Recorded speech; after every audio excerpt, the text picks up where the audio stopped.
দুৰ্ভাগ্যজনক কথা আমাৰ ধৰ পুলিচৰ ক্ষেত্ৰতো তাৰমানে কি পুলিচ প্ৰশাসনেও আমি গম পাওঁ তাৰমানে কি ডিউটিও ঠিক সেনেকৈ কৰি আছে বুলি গম পাই আছোঁ, কিন্তু তাৰ মাজতে এনেকৈ কেনেকৈ লৈ যাই আছে গৰুবিলাক আমি ঠিক সেনেকৈ গম নাপাওঁ। এইটো তাৰমানে কি এতিয়া তাৰমানে আমাৰ ভয়ৰ মানে বিৰাট মানে এটা হেৰি হৈ পৰিছে। আমি বাহিৰত চাইকেল থ'ব নোৱাৰোঁ, বাইক থ'ব নোৱাৰোঁ আৰু সৰু এল্টো গাড়ীও থ'ব নোৱাৰোঁ, এনেকুৱা অৱস্থা হৈ গৈছে। কিছুমান তাৰমানে কি কেতিয়াবা হাঁহ মুৰ্গীও তাৰমানে কি চুৰ হৈ আছে। ছাগলীবিলাক তাৰমানে কি এনেকৈ থাকে, ছাগলীও বান্ধি ৰখা হয়, তাৰ পৰা কেতিয়া লৈ যায় তাকো তাৰমানে কি গম নাপোৱা হৈ পৰিছোঁ আমি। গতিকে অটো তাৰমানে কি আমাৰ বেছি দূৰতো নহয়, কুমাৰীকেইটাৰ যিখন তাৰমানে কি আমাৰ থানা আছে, তাত তাৰমানে কি হয়তো তেখেতসকলে নাইট ডিউটি কৰা বুলিও আমি গম পাওঁ, কিন্তু কেনেকৈ লৈ যায় সেইটো গম নাপাওঁ। তেওঁলোকৰ কেনেকুৱা কি এইটো ডিউটি কৰি আছে তেওঁলোকেহে গম পাব এইটো। মোৰ গোহালিৰ পৰাই হালোৱা গৰু এটা, মোৰ নিজে খেতি কৰা উপাৰ্জন কৰা গৰু এটা ৰাতি মোটামুটি 1:30-2টামান বজাত লৈ যায়। কিন্তু মোৰ মানে এতিয়া আৰ্থিক অৱস্থা একেবাৰে নাই।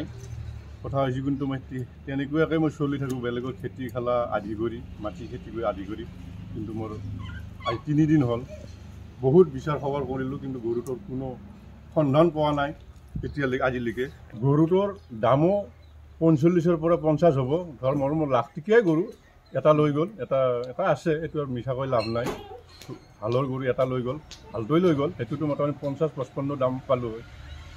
কিন্তু এতিয়া মানে বহুত মানে বিচাৰ খবৰ কৰিলোঁ, কিন্তু ক'তো মানে অনুসন্ধান পোৱা নাই আজিলৈকে। সেইখিনিয়ে মোৰ ক'বলগীয়া কথা।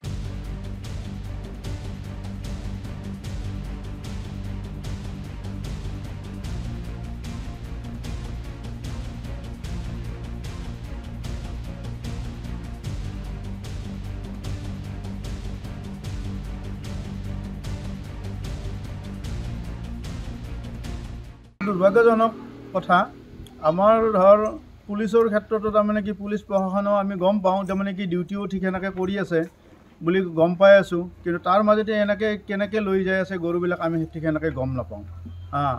এইটো তাৰমানে কি এতিয়া তাৰমানে আমাৰ ভয়ৰ মানে বিৰাট মানে এটা হেৰি হৈ পৰিছে। আমি বাহিৰত চাইকেল থ'ব নোৱাৰোঁ, বাইক থ'ব নোৱাৰোঁ আৰু সৰু এল্টো গাড়ীও থ'ব নোৱাৰোঁ, এনেকুৱা অৱস্থা হৈ গৈছে। কিছুমান তাৰমানে কি কেতিয়াবা হাঁহ মুৰ্গীও তাৰমানে কি চুৰ হৈ আছে। ছাগলীবিলাক তাৰমানে কি এনেকৈ থাকে, ছাগলীও বান্ধি ৰখা হয়, তাৰ পৰা কেতিয়া লৈ যায় তাকো তাৰমানে কি গম নাপোৱা হৈ পৰিছোঁ আমি। গতিকে অটো তাৰমানে কি আমাৰ বেছি দূৰতো নহয়, কুমাৰীকেইটাৰ যিখন তাৰমানে কি আমাৰ থানা আছে, তাত তাৰমানে কি হয়তো তেখেতসকলে নাইট ডিউটি কৰা বুলিও আমি গম পাওঁ, কিন্তু কেনেকৈ লৈ যায় সেইটো গম নাপাওঁ। তেওঁলোকৰ কেনেকুৱা কি এইটো ডিউটি কৰি আছে তেওঁলোকেহে গম পাব এইটো। মোৰ গোহালিৰ পৰাই হালোৱা গৰু এটা, মোৰ নিজে খেতি কৰা উপাৰ্জন কৰা গৰু এটা ৰাতি মোটামুটি 1:30-2টামান বজাত লৈ যায়। কিন্তু মোৰ মানে এতিয়া আৰ্থিক অৱস্থা একেবাৰে নাই। কথা হৈছে কিন্তু মই তেনেকুৱাকৈ মই চলি থাকোঁ, বেলেগৰ খেতি খালা আদি কৰি, মাটি খেতি কৰি আদি কৰি।